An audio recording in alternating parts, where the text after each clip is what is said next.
साथ ही आपको दिखाएंगे कि किसानों को रोकने के लिए सरकार ने क्या नया इंतजाम किया है बॉर्डरों पर। तो आप देखते रहिए दिन भर दिल्ली। यूपी से चलता है दिल्ली और दिल्ली से चलता है देश। दिन भर दिल्ली। कोरोना महामारी के बाद वित्त मंत्री के आम बजट में देश के लिए क्या है और क्या महंगा और सस्ता हुआ, वो आपको बहुत ही आसान भाषा में आपको दिखाते हैं और समझाते हैं। This budget will also be a digital budget, and that has happened with all your support. So far, only 3 times has a budget followed a contraction in the economy. केंद्रीय वित्त मंत्री निर्मला सीतारमण के तीसरे बजट से नौकरी पेशा लोगों को मायूसी हाथ लगी है। इनकम टैक्स स्लैब में कोई बदलाव नहीं किया गया, जबकि लोग कोरोना संकट की वजह से आयकर में छूट की उम्मीद लगाए हुए थे। वित्त मंत्री ने सिर्फ 75 से ज्यादा उम्र के सीनियर सिटीजन्स को ही इसमें राहत देते हुए उन्हें इनकम टैक्स रिटर्न यानी कि ITR फाइल करने से मुक्त कर दिया है। I want to confidently state that our government is fully prepared to support and facilitate the economy's reset. This budget provides every opportunity for our economy to raise and capture the pace that it needs for a sustainable growth. A new centrally sponsored scheme, PM Atmanirbhar Swasth Bharat Yojana, will be launched with an outlay of about 64,180 crores over 6 years.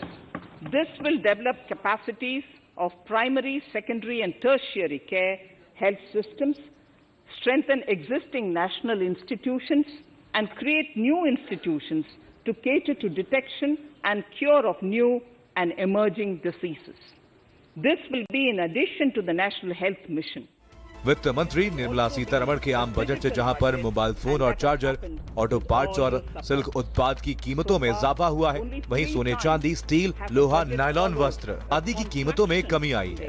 वित्त मंत्री ने सोने और चांदी पर custom duty कम करने का संकेत दिया और इससे इनकी कीमतों में कमी आई है। दूसरी ओर मोबाइल के कुछ पार्ट्स पर सीमा शुल्क बढ़ेगा। सस्ती हुई ये चीजें सोना चांदी, इस्पात यानी कि स्टील, लोहा, नायलॉन वस्त्र, तांबे की वस्तुएं, बीमा, बिजली, स्टील के बर्तन। वहीं इस बजट से किन किन चीजों के दामों में बढ़ोतरी हुई है वो भी आपको दिखाते हैं। ये चीजें महंगी हुई: इलेक्ट्रॉनिक उत्पाद, मोबाइल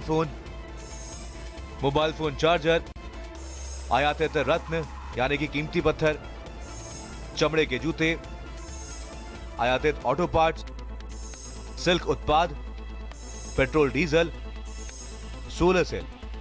बजट में इन चीजों के दामों में इजाफा करते हुए वित्त मंत्री ने साफ साफ कहा है कि ये बजट देश में चीजों के उत्पादन और आत्मनिर्भर भारत बनाने में मदद करेगा, इसलिए इसके दामों में बढ़ोतरी की गई है। और इससे साफ होता है कि सरकार की मंशा साफ है कि आने वाले समय में देश के आयात करने की क्षमता में कमी आए और हम ज्यादा से ज्यादा चीजें दूसरे देशों को निर्यात कर सकें।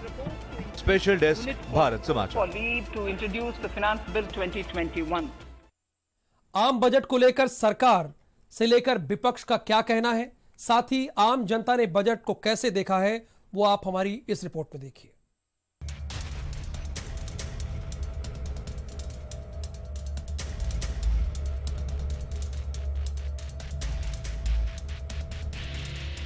वित्त मंत्री निर्मला सीतारमण ने जैसे ही संसद में आम बजट 2021 को लागू किया, वैसे ही सरकार और जनता के मन में इस बजट को लेकर 2021 में देश के विकास को बढ़ाने में मदद की उम्मीद जाग गई। और ऐसा ही उम्मीद प्रधानमंत्री मोदी और यूपी के सीएम योगी आदित्यनाथ ने जताई। वर्ष 2021 का बजट असाधारण परिस्थितियों के बीच पेश किया गया है। इसमें यथार्थ का एहसास भी और विकास का विश्वास भी है।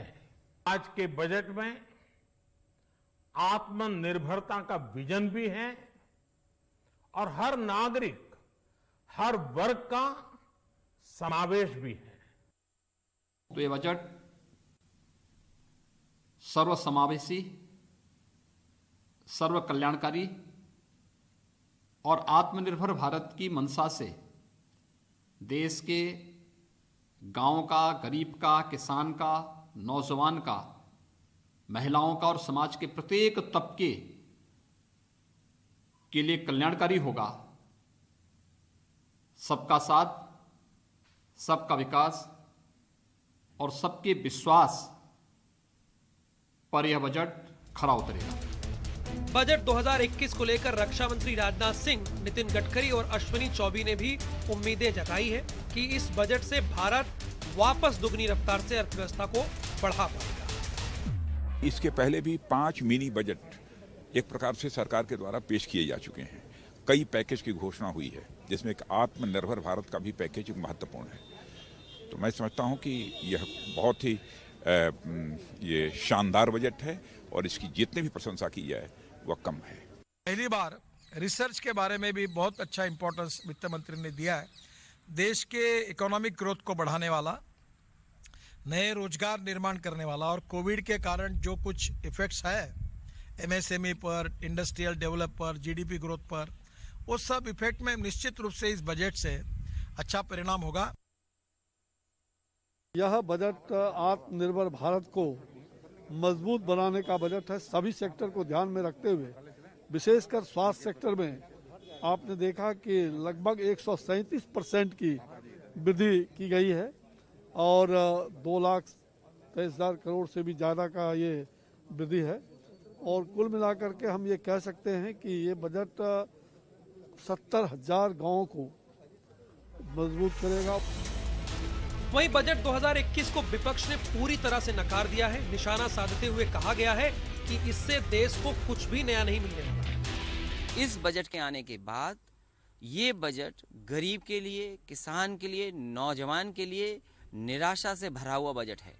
और जब लगातार इन फैसलों से अर्थव्यवस्था नीचे गई है तो इस अवस्था को आगे बढ़ाने के लिए कोई दिशा नहीं तय करती है। ये बजट मैंने अपने संसदीय जीवन में 25 बजट देखे, इससे ज्यादा निराशाजनक बजट आज तक कोई नहीं आया। इस पूरे बजट में किसानों के लिए कागज पर तो है, लेकिन जमीन पर जो योजनाओं का लाभ दिया जा सकता था, मुझे नहीं लगता कि इस बजट में पूरी तरह अभाव सा झलक रहा था। किसानों के लिए कोई योजना देने का काम इस सरकार ने नहीं किया। आजादी के बाद सबसे खराब गरीब विरोधी अगर बजट किसी ने दिया है तो मोदी सरकार ने अभी तक दिया है। और मोदी सरकार का सबसे खराब बजट आज आया। जब भी केंद्र सरकार आम बजट को जारी करती है तो सबसे ज्यादा उम्मीदें उस बजट से किसी को रहती है तो वो है व्यापारी। लेकिन इस बार 2021 के बजट से व्यापारियों को उम्मीद तो नजर आ रही है तो कहीं न कहीं मायूसी। प्रधानमंत्री जी, मैं पूछना चाहता हूं, आपने ये बजट जो बनाया है ये किसके लिए बनाया है? अपने 4 पूंजीपति मित्रों के लिए बनाया है, उन्हीं को फायदा पहुंचाने के लिए और पूरा देश उन्हीं को बेचने के लिए बनाया है?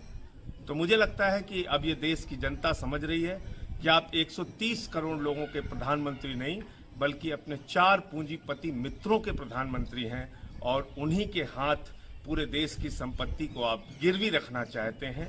धीरे धीरे करके आप सब कुछ बेचना चाहते हैं। ये आज के बजट में साफ तौर पे दिख गया। अब आम बजट सरकार ने जारी कर दिया है और सरकार ने सबसे ज्यादा ध्यान बजट में हेल्थ सेक्टर पर रखा है और ये अब तक जारी किए गए बजटों में सबसे ज्यादा है। और शायद कोरोना की वजह से हो, लेकिन इसका फायदा आम जनता को मिलेगा ही। स्पेशल रिपोर्ट, भारत समाचार।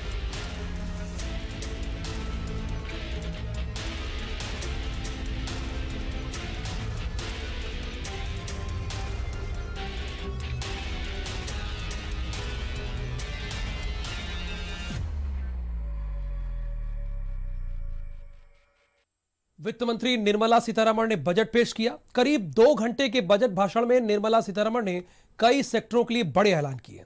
आइए जानते हैं बजट में किस सेक्टर के लिए क्या इंतजाम किए गए हैं।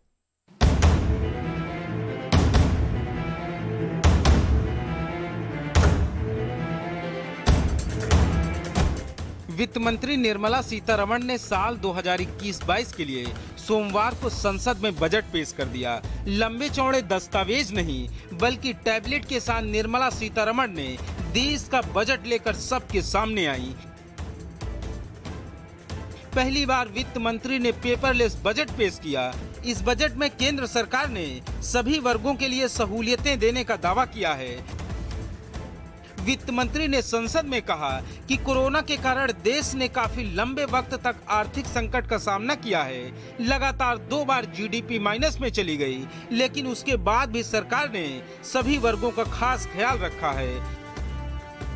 बजट में किसानों की आय दोगुनी करने और विकास की रफ्तार को और आगे बढ़ाने की बात कही गई। अब आपको बजट की बड़ी बातें बताते हैं। आत्मनिर्भर स्वस्थ भारत योजना की शुरुआत की गई। मिशन पोषण पार्ट 2 का ऐलान किया गया। हेल्थ सेक्टर में 137% बजट को बढ़ाया गया। रेलवे मेट्रो के लिए बड़ा ऐलान किया गया। कई राज्यों में नेशनल हाईवे बनेंगे। देश में 7 टेक्सटाइल पार्क बनाए जाएंगे। इंश्योरेंस सेक्टर में 74% तक एफडीआई को मंजूरी दी गई। चुनावी राज्यों के लिए सरकार ने बम्पर ऐलान किए।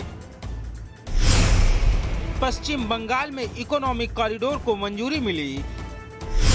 तमिलनाडु, केरल में भी इकोनॉमिक कॉरिडोर बनाया जाएगा।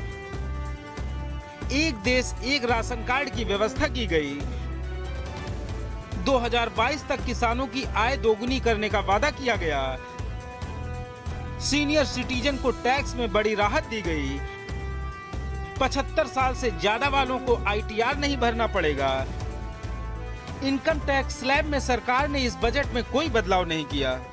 I want to confidently state that our government is fully prepared to support and facilitate the economy's reset. This budget provides every opportunity for our economy to raise and capture the pace that it needs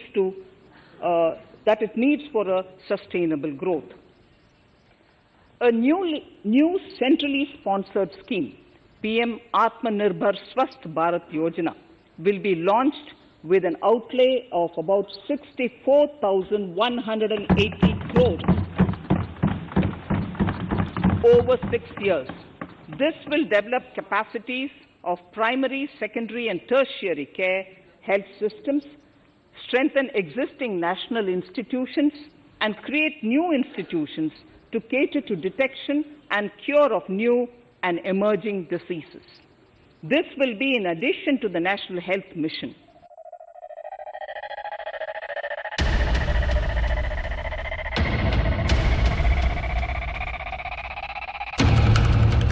आइए अब आपको बताते हैं कि budget में मोदी सरकार ने किस सेक्टर के लिए कितना पैसा जारी किया है। आत्मनिर्भर स्वस्थ भारत योजना के लिए 64,180 करोड़ रुपए जारी किए गए। स्वच्छ भारत मिशन के लिए 2,87,000 करोड़ रुपए का प्रावधान किया गया। कोरोना वैक्सीन के लिए 35,000 करोड़ रुपए की व्यवस्था की गई। राष्ट्रीय रेल योजना के लिए 1.10 लाख करोड़ रुपए की व्यवस्था की गई। मेट्रो सिटी बस सेवा के लिए 18,000 करोड़ रुपए की व्यवस्था की गई। बिजली सेक्टर को सरकार ने 3 लाख करोड़ रुपए दिए हैं। किसानों की कर्ज माफी के लिए 16.5 लाख करोड़ रुपए की व्यवस्था की गई। लघु मध्यम उद्योग के लिए 15,700 करोड़ रुपए की व्यवस्था की गई है। जल जीवन मिशन के लिए 2,87,000 करोड़ रुपए की व्यवस्था की गई है। डिजिटल जनगणना के लिए सरकार ने 3,760 करोड़ रुपए का प्रावधान किया है।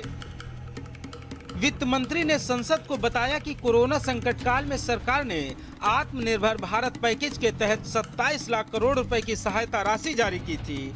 इस बार के बजट में हर वर्ग को फोकस करके उनकी तरक्की के लिए जरूरी प्रयास किए गए हैं। बजट पेश होने के बाद सरकार की तरफ से वित्त मंत्री की खूब ज्यादा तारीफ हुई, लेकिन विपक्ष ने बजट को बेहद निराशाजनक बताया। इसके पहले भी 5 मिनी बजट एक प्रकार से सरकार के द्वारा पेश किए जा चुके हैं। कई पैकेज की घोषणा हुई है, जिसमें एक आत्मनिर्भर भारत का भी पैकेज महत्वपूर्ण है। तो मैं समझता हूं कि यह बहुत ही ये शानदार बजट है और इसकी जितनी भी प्रशंसा की जाए वह कम है। भारत के 135 करोड़ जनता की अपेक्षाओं और आकांक्षाओं को ध्यान में रख करके एक विकासोन्मुख और व्यावहारिक बजट प्रस्तुत करने के लिए मैं आदरणीय प्रधानमंत्री जी का और माननीय वित्त मंत्री जी का हृदय से अभिनंदन करता हूं। किसान दुखी है, अर्थव्यवस्था के लिए कोई बड़ा फैसला नहीं लिया गया। हमारे नौजवान जो पढ़े लिखे हैं, जो पढ़ाई करना चाहते हैं, आगे बढ़ना चाहते हैं, आखिरकार नौजवानों के लिए काम, रोजगार और नौकरी के लिए क्या व्यवस्था की है? क्या रोजगार मिल जाएगा? ये तमाम जो बड़े बड़े वादे किए गए हैं उन्हीं प्रदेशों में किए गए हैं जिन प्रदेशों में चुनाव है। ये बजट निराशाजनक बजट है, दिशाहीन बजट है। बजट भाषण के पहले कृषि कानून को लेकर संसद के बाहर विरोध प्रदर्शन भी देखने को मिला। कांग्रेस सांसदों ने बजट भाषण शुरू होने के पहले ही काले कपड़े पहनकर विरोध जताया और सरकार से कृषि कानून को वापस लेने की मांग की है। वित्त मंत्री के तौर पर निर्मला सीतारमण ने संसद में तीसरी बार अपना बजट पेश किया। कोरोना संकट काल में सरकार का ये पहला बजट है। बजट पेश होने के साथ ही सेंसेक्स में बढ़ोतरी दर्ज की गई और अब उम्मीद है कि इस बजट से देश के विकास में भी रफ्तार आएगी। ब्यूरो रिपोर्ट, भारत समाचार। वित्त मंत्री निर्मला सीतारमण ने केंद्रीय बजट 2021 पेश किया तो लोगों के अनुमान के अनुरूप सरकार ने आर्थिक संकट दूर करने के लिए कई इंतजाम भी किए। कोरोना वायरस के कहर के कारण पूरी दुनिया की अर्थव्यवस्था पर बुरा असर पड़ा है। भारतीय अर्थव्यवस्था को भी इससे बहुत नुकसान हुआ है। सोमवार को जब वित्त मंत्री निर्मला सीतारमण ने केंद्रीय बजट 2021 पेश किया तो लोगों के अनुमान के अनुरूप सरकार ने आर्थिक संकट दूर करने के लिए कई इंतजाम किए। मोदी सरकार का मुख्य जोर इस बजट के माध्यम से यह संदेश देना था कि सरकार आम आदमी के साथ मजबूती से खड़ी है। केंद्र सरकार ने नए वित्त वर्ष में 2.25 लाख करोड़ रुपए विनिवेश से जुटाने का लक्ष्य रखा है, जो कि पिछले वित्तीय वर्ष की तुलना में करीब 35,000 करोड़ कम है। पिछले बजट में सरकार ने वित्त वर्ष 2020-21 के लिए 2.1 लाख करोड़ रुपए विनिवेश के जरिए जुटाने का ऐलान किया था।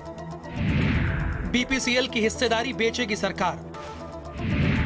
सरकार 52.98% हिस्सेदारी बेचेगी। 60,000 करोड़ के विनिवेश का अनुमान। बीपीसीएल देश की दूसरी सबसे बड़ी तेल कंपनी है। इसकी बैलेंस शीट बेहद मजबूत है। कंपनी हमेशा मुनाफा कमाकर सरकार को देती रही है। अब सरकार बीपीसीएल से विनिवेश कमाएगी। विनिवेश से आगे बढ़ेगा देश। एयर इंडिया बेचेगी सरकार। कर्ज में डूबी सरकार एयरलाइंस कंपनी एयर इंडिया से छुटकारा पाना चाहती है। सरकार को उम्मीद है कि अगले वित्त वर्ष में सरकार इसे बेचने में सफल रहेगी। मौजूदा वक्त एयर इंडिया पर 60,074 करोड़ रुपए का कर्ज है, लेकिन अधिग्रहण के बाद खरीदार को 23,286.5 करोड़ रुपए चुकाने होंगे। सरकार इस अंतर्राष्ट्रीय विमानन कंपनी की पूरी हिस्सेदारी बेचने के लिए तैयार है।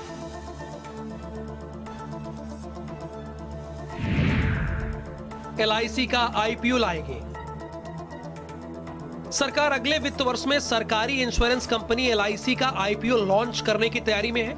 LIC में हिस्सेदारी बेचने के लिए सरकार को कानून में कुछ बदलाव करने की जरूरत है। सरकार LIC में अपनी 25% हिस्सेदारी कम करेगी या हिस्सेदारी कई चरणों में कम होगा।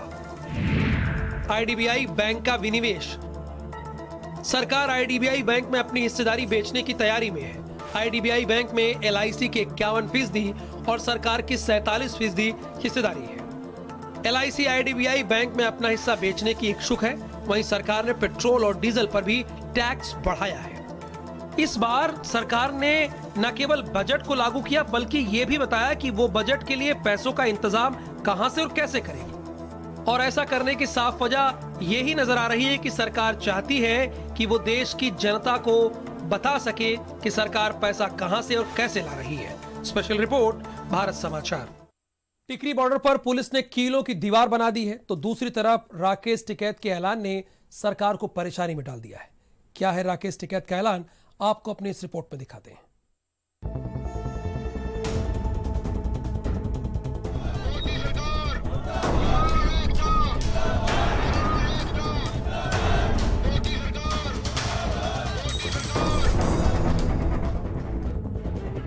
तुम लाख बिछा लो कांटे, लाख पत्थर लगा लो, लाख दीवारें चुनवा लो, ये सर नहीं झुकने वाले।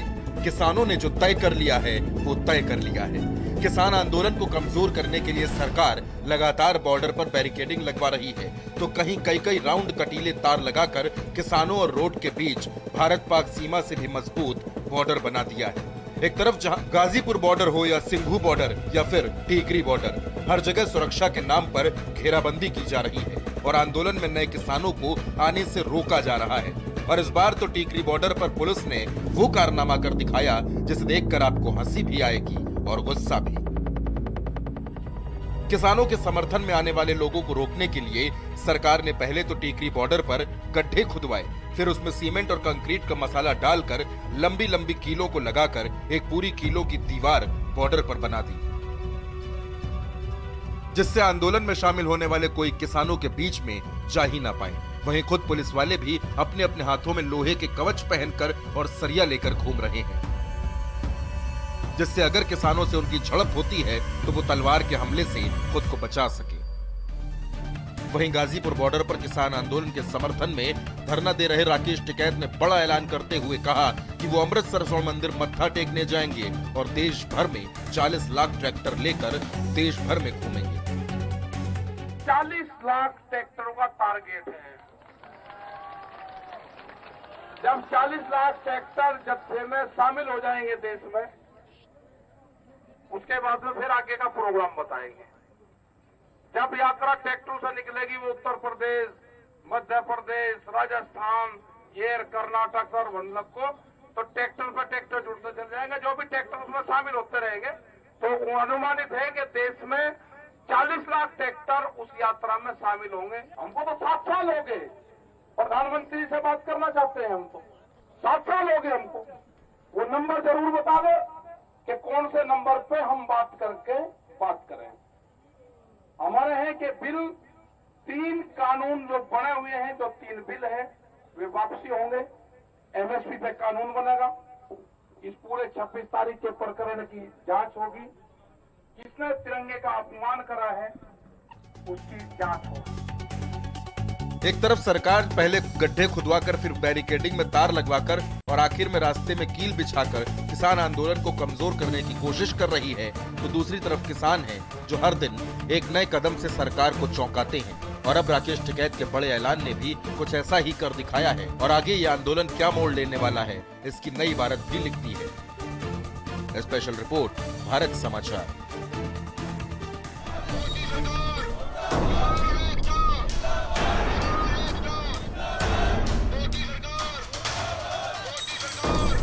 सब कुछ आजमाया और तब मैंने माना कि